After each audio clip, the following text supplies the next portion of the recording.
सभी विद्यार्थियों को नमस्कार।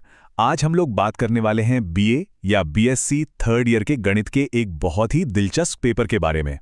इसका नाम है बूलियन बीजगणित के मूल तत्व। यह आपका माइनर पेपर है और इसका पेपर कोड है S3-Math 2T। तो चलिए आज हम इसके पूरे सिलेबस को अच्छे से समझते हैं, देखते हैं कि इस पूरे सफर में हमें क्या क्या सीखना है। देखिए, इस पूरी चर्चा का मकसद यह है कि हम इस सिलेबस को मतलब आपके पूरे पाठ्यक्रम को एकदम आसान तरीके से समझें। हम इसे यूनिट वाइज तोड़कर देखेंगे ताकि आपको ये बिल्कुल साफ हो जाए कि हर यूनिट में क्या पढ़ना है, कौन से टॉपिक ज़्यादा ज़रूरी हैं और हाँ, एग्जाम की तैयारी के लिए अपनी स्ट्रैटेजी कैसे बनानी है। तो ये है हमारा आज का रोड मैप। सबसे पहले हम कोर्स का एक छोटा सा इंट्रोडक्शन लेंगे, फिर हम एक एक करके चारों यूनिट्स को डिटेल में देखेंगे। पहले तर्क और बीजगणित, फिर फलन, गेट्स और परिपथ। इसके बाद हम देखेंगे कि कौन सी किताबें आपके लिए सबसे अच्छी रहेंगी और आखिर में जो सबसे ज़रूरी बात है, हम ये भी देखेंगे कि इस पढ़ाई से आगे चलकर करियर में क्या-क्या मौके मिल सकते हैं। ठीक है, तो चलिए शुरू करते हैं पहले हिस्से से। सबसे पहले कोर्स का एक परिचय ले लेते हैं ताकि एक बुनियाद बन जाए कि आखिर हम क्या पढ़ने वाले हैं। तो जैसा कि आप देख सकते हैं, ये बीए बीएससी थर्ड ईयर का कोर्स है। सब्जेक्ट है मैथमेटिक्स और ये एक माइनर कोर्स है। पेपर का कोड याद रखिएगा S3-MAT 2T और टाइटल है फंडामेंटल्स ऑफ बूलियन अलजेब्रा। अब मार्क्स की बात करें तो पूरा पेपर 100 नंबर का है। इसमें से 70 नंबर यूनिवर्सिटी एग्जाम के होंगे और बाकी के 30 नंबर CCE यानी आपके कॉलेज के इंटरनल असेसमेंट के होंगे। चलिए अब हम अपने सिलेबस के नक्शे में थोड़ा और अंदर चलते हैं और पहली यूनिट को देखते हैं।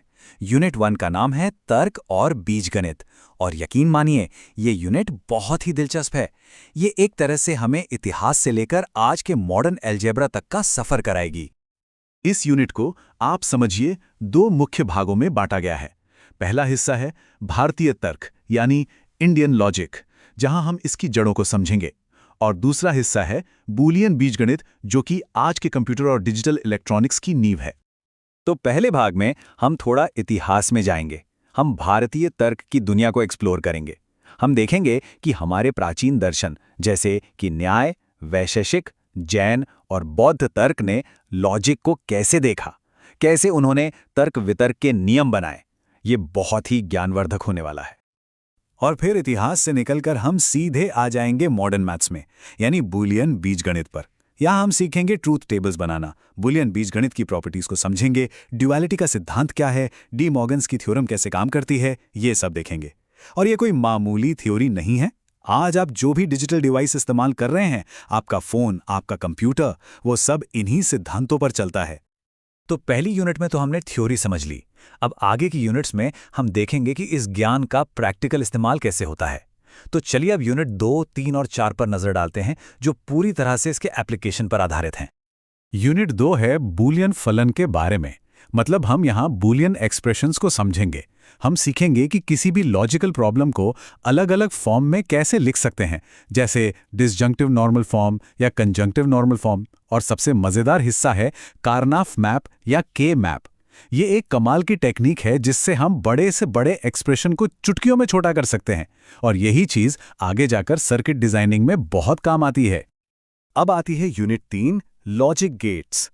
आप इन्हें डिजिटल दुनिया की ईंटें समझ सकते हैं।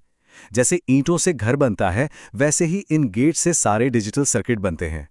हम एक एक करके सारे बेसिक गेट्स के बारे में पढ़ेंगे, एंड, और, नॉट, और फिर इनसे बनने वाले यूनिवर्सल गेट्स जैसे नैंड और नॉर, और स्पेशल गेट्स जैसे एक्सऑर और एक्सनॉर को भी समझेंगे। और इसके बाद आती है हमारी चौथी यूनिट, जो है परिपथ यानी सर्किट्स के बारे में। यहाँ हम थ्योरी को एक्शन में देखेंगे।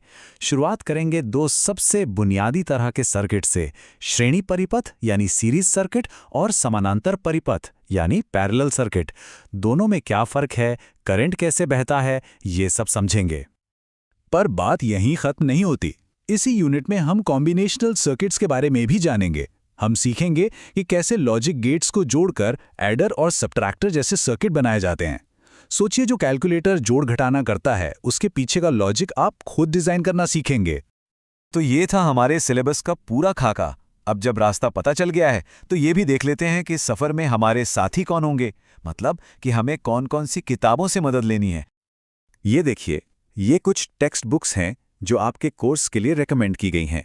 ट्रेम्बले और मनोहर की किताब, C.L. ल्यू की किताब, ये सब इस विषय की स्टैंडर्ड बुक्स हैं। इनसे आपके कॉन्सेप्ट्स बहुत अच्छे से क्लियर होंगे। और हाँ, मध्य प्रदेश हिंदी ग्रंथ अकेडमी की पुस्तकें भी उपलब्ध हैं।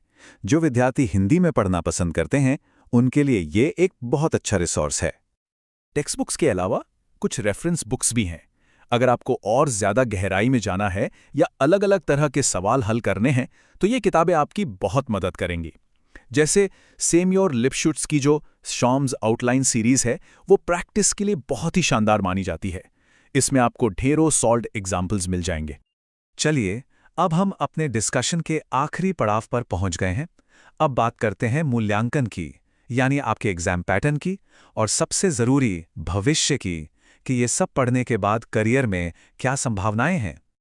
तो जैसा कि मैंने पहले भी बताया था, आपका टोटल असेसमेंट 100 नंबर का है। इसमें से 70% वेटेज यानी 70 नंबर आपकी यूनिवर्सिटी की फाइनल परीक्षा का होगा, और बाकी 30% यानी 30 नंबर CCE के हैं, जो आपके कॉलेज के इंटरनल परफॉर्मेंस पर आधारित होंगे। तो मतलब साफ है, क्लास में रेगुलर रहना और अच्छा परफॉर्म करना भी उतना ही ज़रूरी है। अच्छा, अब सबसे बड़ा सवाल, ठीक है, हमने ये सब पढ़ लिया, समझ लिया, पर इसका फ़ायदा क्या है? ये जो ज्ञान हम ले रहे हैं, ये असल ज़िंदगी में, हमारे करियर में कहाँ काम आएगा? देखिए, बूलियन अलजेब्रा आज की पूरी टेक्नोलॉजी की बुनियाद है, उसकी रीढ़ की हड्डी है। आप कोई भी फील्ड उठा लीजिए, चाहे आपको डिजिटल सर्किट डिज़ाइन करने हो, कंप्यूटर का आर्किटेक्चर समझना हो, सॉफ्टवेयर डेवलपमेंट में जाना हो, या फिर आजकल जो सबसे ज़्यादा चर्चा में है, आर्टिफिशियल इंटेलिजेंस, इन सभी जगहों पर बूलियन अलजेब्रा के सिद्धांत काम आते हैं। यहाँ तक कि डेटाबेस डिज़ाइन और नेटवर्क इंजीनियरिंग में भी इसका इस्तेमाल होता है। तो एक बात हमेशा ध्यान में रखिएगा, ये जो आप पढ़ने जा रहे हैं, ये सिर्फ किताबी सिद्धांत नहीं है, ये उस डिजिटल दुनिया की भाषा है जिसका हम सब हिस्सा हैं। इस भाषा को सीखना, इसे समझना आपको आने वाले कल की टेक्नोलॉजी के लिए तैयार करेगा। तो पूरे मन से इस विषय को पढ़िए। शुभकामनाएं।